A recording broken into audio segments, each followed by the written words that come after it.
آخری کتاب ہے، آخری پیغام ہے، آخری وحی ہے جو نازل کی گئی تھی آخری پیغمبر محمد صلی اللہ علیہ وسلم پر۔ قرآن ساری دنیا کی سب سے بہترین کتاب ہے۔ یہ انسانیت کے لیے پیغام ہے، رحمت اور ہدایت کا سرچشمہ ہے، گنہگاروں کے لیے تنبیہ ہے، بھٹکوں کے لیے ہدایت ہے، شک اور شبہ والوں کے لیے یقین ہے، مشکلات میں مبتلا لوگوں کے لیے رہنما ہے، نا امیدوں کے لیے امید ہے۔ یہ قرآن مجید کی ساری جو نعمتیں ہیں، کیا ایک انسان کے لیے حاصل کرنا ممکن ہے جب تک وہ قرآن مجید کو نہ پڑھے،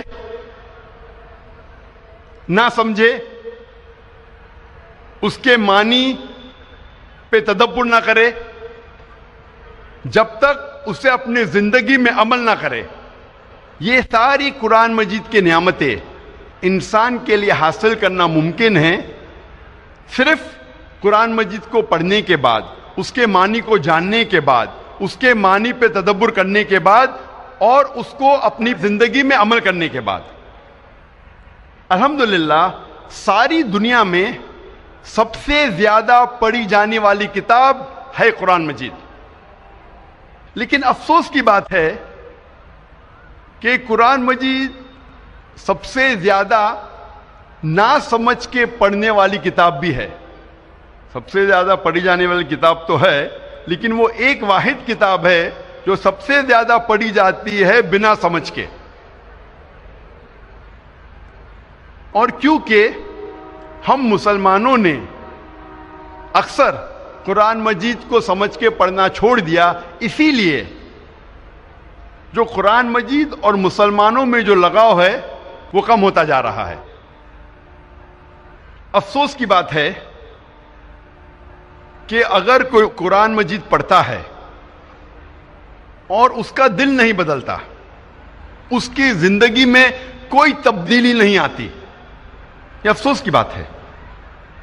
اللہ تعالیٰ فرماتے قرآن مجید میں سورہ ال عمران میں سورہ نمبر 3 آیت نمبر 110 میں کنتم خیر امۃ اخرجت للناس، اے مسلمانوں آپ سارے جہاں میں سب سے بہترین امہ ہیں۔ اللہ سبحانہ و تعالی ہم مسلمانوں کی تعریف کر رہا ہے، ہمیں ایک اونچا عہدہ دے رہا ہے۔ جب بھی تعریف کی جاتی ہے، جب بھی کوئی اونچا عہدہ دیا جاتا ہے، اس کے ساتھ ذمہ داری لازم ہے۔ جب اللہ سبحانہ و تعالیٰ فرماتے ہیں کہ ہم سارے جہاں میں سب سے بہترین امہ ہیں، اس کے ساتھ ذمہ داری بھی ہے۔ اللہ تعالیٰ اسی آیت میں فرماتے ہیں تأمرون بالمعروف وتنہون عن المنکر وتؤمنون باللہ، کیونکہ ہم لوگوں کو اچھائی کی طرف بلاتے ہیں اور برائی سے روکتے ہیں اور اللہ سبحانہ و تعالیٰ پہ یقین رکھتے ہیں۔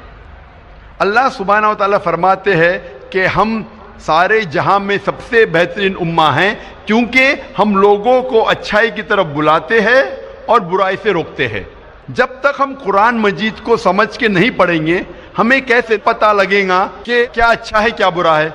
اگر ہم قرآن مجید نہیں سمجھ کے پڑھیں گے اور لوگوں کو اچھائی کی طرف نہیں بلائیں گے اور لوگوں کو برائی سے نہیں روکیں گے، ہم مسلمان کہنے کے لائق نہیں ہیں، ہم خیرہ امہ کہنے کے لائق نہیں ہیں۔ قرآن آتا ہے لفظ قرأ سے، جس کے معنی ہیں، قرآن کے معنی ہے کتاب، پڑھو۔ قرآن کو کہا گیا فرقان، جو حق اور باطل کے درمیان فیصلہ کرتا ہے۔ فرقان، کرائٹیریا ٹو جج رائٹ فرام رانگ، وہ کتاب جو حق اور باطل کے درمیان فیصلہ کرتی ہے۔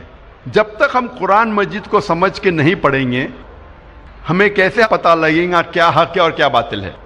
اسی لیے قرآن مجید کو سمجھ کے پڑھنا بہت ضروری ہے۔ آج ہم تحقیق کریں گے اکثر مسلمان قرآن مجید کو سمجھ کے کیوں نہیں پڑھتے۔ سب سے عام بہانہ جو مسلمان دیتے ہیں قرآن مجید کو نہیں سمجھ کے پڑھنے کا، وہ یہ ہے کہ ہم عربی زبان نہیں جانتے.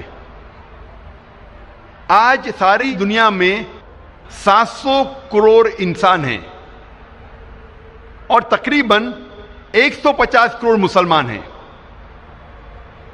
یعنی 20% سے زیادہ، 20 سے 25% ساری دنیا میں سارے انسانوں میں سے مسلمان ہیں.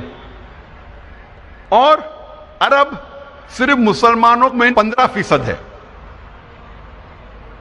اور چند اور لوگ ہیں، چند فیصد مسلمان ہیں جو عرب نہ ہونے کے باوجود عربی زبان جانتے ہیں. آج دنیا میں تقریباً 25 کروڑ مسلمان عربی جانتے ہیں. 150 کروڑ میں سے 25 کروڑ مسلمان عربی جانتے ہیں. 80% سے زیادہ مسلمان عربی نہیں جانتے. جب بھی کوئی انسان پیدا ہوتا ہے وہ ماں کے پیٹ میں سے کوئی بھی زبان نہیں جان کے پیدا ہوتا ہے. وہ پیدا ہونے کے بعد سب سے پہلی زبان جو سیکھتا ہے وہ اپنی مادری زبان ہے، تاکہ وہ اپنے فیملی کے لوگ سے گفتگو کر سکے، ان کو سمجھ سکے. اس کے بعد وہ معاشرے کی زبان سیکھتا ہے تاکہ وہ ان کے ساتھ کمیونیکیٹ کر سکے. اور جب وہ اسکول یا کالج میں جاتا ہے تو جس زبان میں تعلیم حاصل کرتا ہے وہ زبان سیکھتا ہے. اکثر دنیا میں لوگ کم از کم 2 یا 3 زبان تو جانتے ہیں، کم از کم 2 یا 3 زبان جانتے ہیں. کچھ لوگ 4 یا 5 زبان جانتے ہیں، کچھ لوگ 6 یا 7، کچھ لوگ کو کہتے ہیں لنگوسٹ، بہت سارے زبان جانتے ہیں. لیکن اکثر کم از کم انسان 2 یا 3 زبان تو جانتا ہے. کیا یہ ضروری نہیں ہے کہ ہم وہ زبان بھی جانیں جس میں ہمارا آخری پیغام، ہمارے رب، ہمارے خالق نے آخری پیغام بھیجا؟ کیا وہ زبان ہمیں نہیں جاننا چاہیے؟ مجھے اس وقت یاد آ رہا ہے ڈاکٹر موریس بکیل کے بارے میں، اور میں اس کی مثال دینا چاہتا ہوں کہ ڈاکٹر موریس بکیل ایک مشہور سائنسدان اور ڈاکٹر تھے، اور انہیں ملا تھا French academy award in the field of medicine. اور ڈاکٹر موریس بکیل جو عیسائی تھے، انہیں چنا گیا تھا ریسرچ کے لیے ممی آف منپٹا کا. ممی آف منپٹا وہ فرعون جو موسیٰ علیہ السلام کے وقت تھا، اس کے جسم، اسے کہتے ہیں ممی، اس کے اوپر ریسرچ کرنے کے لیے ڈاکٹر موریس بکیل کو چنا گیا تھا.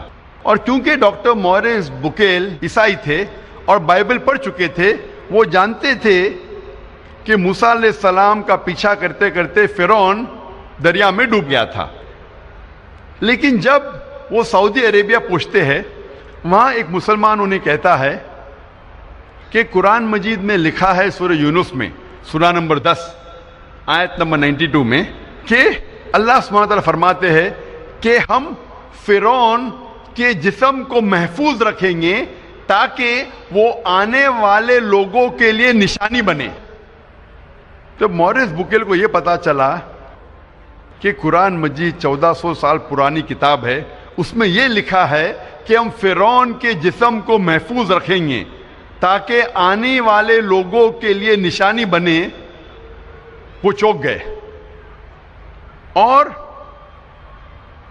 وہ قرآن مجید کا ترجمہ پڑھے، اور قرآن مجید کا ترجمہ پڑھنے کے بعد اتنا متاثر ہوئے کہ قرآن مجید کو اچھے سے جاننے کے لیے انہوں نے 50 سال کی عمر میں عربی سیکھی. آپ سوچ سکتے ہیں ایک غیر مسلم، ایک عیسائی 50 سال کی عمر میں عربی زبان سیکھ رہا ہے قرآن مجید کو سمجھنے کے لیے. اور قرآن مجید کی تحقیق کرنے کے بعد انہوں نے ایک کتاب لکھی، بائبل، قرآن اور سائنس. تحقیق کے بعد ڈاکٹر موریس بکیل نے اپنی کتاب میں یہ لکھا کہ قرآن مجید میں کئی آیتیں ہیں جو سائنس اب ایڈوانس ہونے کے بعد جاننے لگی، جو قرآن مجید میں 1400 سال پہلے لکھا ہے. اور ڈاکٹر مورس بکیل کہتے ہیں کہ قرآن مجید میں ایک بھی آیت نہیں ہے جو سائنس سے ٹکراتی ہے، لیکن بائبل میں کئی ورسز ہے جو سائنس سے ٹکراتے ہیں۔ یہ مثال دینے کی یہ وجہ ہے میری، یہ کہنے کے لیے کہ ایک غیر مسلمان عیسائی 50 سال کی عمر میں عربی زبان سیکھتا ہے قرآن مجید کو بہتر سمجھنے کے لیے۔ الحمدللہ کچھ سال بعد اللہ سبحانہ ڈاکٹر مورس بکیل کو ہدایت دیتے ہیں، اور الحمدللہ مرنے کے پہلے ڈاکٹر مورس بکیل نے اسلام قبول کیا تھا۔ تو عمر کبھی بھی وجہ نہیں ہے ایک انسان کو اچھے کام سے روکنے کے لیے، لیکن ہر مسلمان کو ڈاکٹر مورس بکیل جیسا جذبہ نہیں ہوگا، لیکن پھر بھی ان کے پاس بہانہ نہیں ہے۔ اگر کوئی عربی زبان نہیں سیکھ سکتا ہے تو کم از کم وہ قرآن مجید کا ترجمہ پڑھے، اور آج الحمدللہ دنیا کی اہم زبانوں میں قرآن مجید کا ترجمہ ہو چکا ہے۔ مولانا عبد المجید دریابادی فرماتے ہیں کہ ساری دنیا میں سب سے مشکل کتاب جس کا ترجمہ کیا جا سکتا ہے وہ ہے قرآن مجید، کیونکہ قرآن مجید کی زبان آسمانی زبان ہے، اللہ سبحانہ و تعالیٰ کی زبان ہے، اور یہ معجزہ زبان ہے۔ اسی لیے قرآن مجید کا 100% ترجمہ کرنا ممکن ہی نہیں، لیکن الحمدللہ کئی علماء دین نے کئی سال ریسرچ کرنے کے بعد الحمدللہ دنیا کے اہم زبانوں میں قرآن مجید کا ترجمہ کر چکے ہیں، اور ہم اگر قرآن مجید کا ترجمہ پڑھیں گے تو بے شک ہمیں اللہ سبحانہ و تعالیٰ کا جو پیغام ہے اس کے بارے میں پتہ لگے گا۔ اور آپ کو قرآن مجید کا ترجمہ اس زبان میں پڑھنا چاہیے جو زبان میں آپ کو مہارت ہے۔ اگر آپ کو اردو میں مہارت ہے تو قرآن مجید کا ترجمہ اردو میں پڑھیے، اگر آپ کو ہندی میں مہارت ہے تو ہندی میں پڑھیے، اگر انگریزی میں مہارت ہے تو انگریزی میں پڑھیے، اگر فرینچ میں مہارت ہے تو فرینچ میں پڑھیے، لیکن قرآن مجید کا ترجمہ پڑھنا لازم ہے اگر آپ عربی زبان نہیں جانتے، تاکہ آپ اللہ سبحانہ و تعالیٰ کا آخری پیغام کو سمجھ سکے۔